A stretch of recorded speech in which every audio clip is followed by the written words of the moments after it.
અને કચરો બી परिवार खर्च जे भी करे वाचो करे।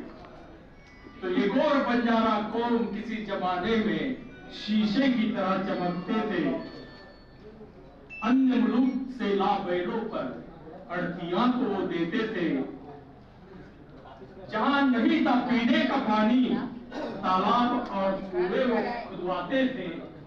जहां नहीं था रास्ता, पहाड़ों में भी वो रास्ता बनाते थे।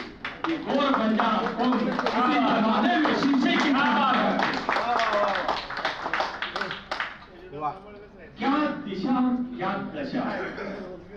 अरे जो दिशा दिखाता है, जो समाज में फुल टाइम काम करता है, वो यहाँ बैठा है, तो फिर क्या बोलना है। ये समझने वाली बात है। चाहे हम ऑर्गेनाइज करते हो, चाहे फुल होते हो, लेकिन अगर हम ये और संगठन को कैसे चलाना है, तो संगठन वाले अगर नहीं जानते हैं, तो फिर ये समाज दिशा और दशा में रहने वाला है।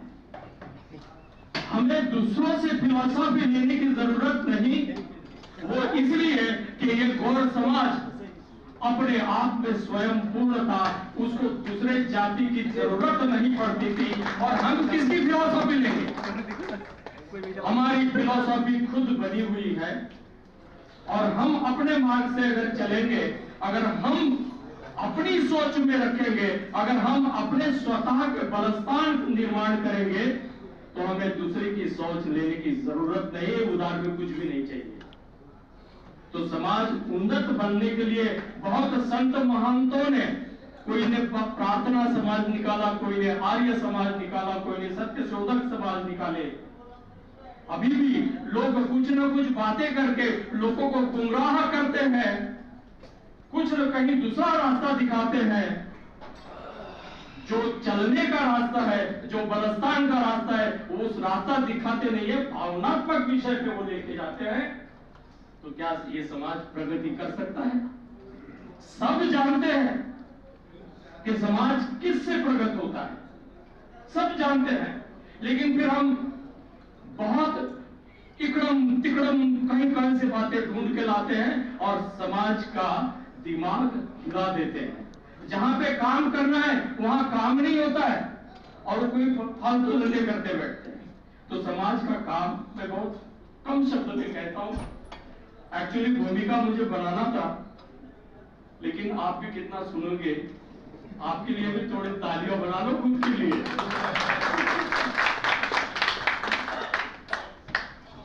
समाज उन्नत करने के 4 प्रकार: शैक्षणिक, आर्थिक, सांस्कृतिक और राजकीय। राजकीय सबसे बड़ा। लेकिन ये लास्ट में इसलिए कहा कि शैक्षणिक अगर आप काम नहीं करेंगे तो आर्थिक स्थिति में अच्छे नहीं आएंगे, और शैक्षणिक और आर्थिक स्थिति दोनों अच्छी बनेगी तो संस्कृति टिकेगी। देख लो मारवाड़ियों को, देख लो पठान को, वो कैसे क्लास थोड़ी लेते हैं शिक्षण का। देख लो ब्राह्मण को, वो अपनी संस्कृति बनाए रखे हैं, क्योंकि शिक्षण उनका मूलाधार है। तो शिक्षण, आर्थिक परिस्थिति यानी व्यापार और सांस्कृतिक, अगर ये तीनों जड़ पक्की है तो आप राजकारण में सक्रिय हो, सक्षम हो। देख लो ब्राह्मणों, वो इसलिए अच्छे हैं, वो इसलिए राजकारण में यशस्वी है, क्योंकि ये तीनों जड़ें वो पक्की करके रखे। तो फिर शैक्षणिक बात हम पक्की कैसे करें? बंजारा समाज का एक कल्चर है, वो एक गुट में रहता है, तांडे में रहता है, मुंबई में भी रहा, शहरों में भी रहा, तो स्लम में रहता है, लेकिन एक साथ रहता है। उसकी महाराष्ट्र में आश्रम स्कूल्स हैं कि जो चलाने वाला, जो स्कूल चला रहा है वो बंजारा, जो सिखा रहा है वो बंजारा, और जो सीख रहा है वो भी बंजारा। तो कौन से सामाजिक संगठन ने वहां जाके काम किया?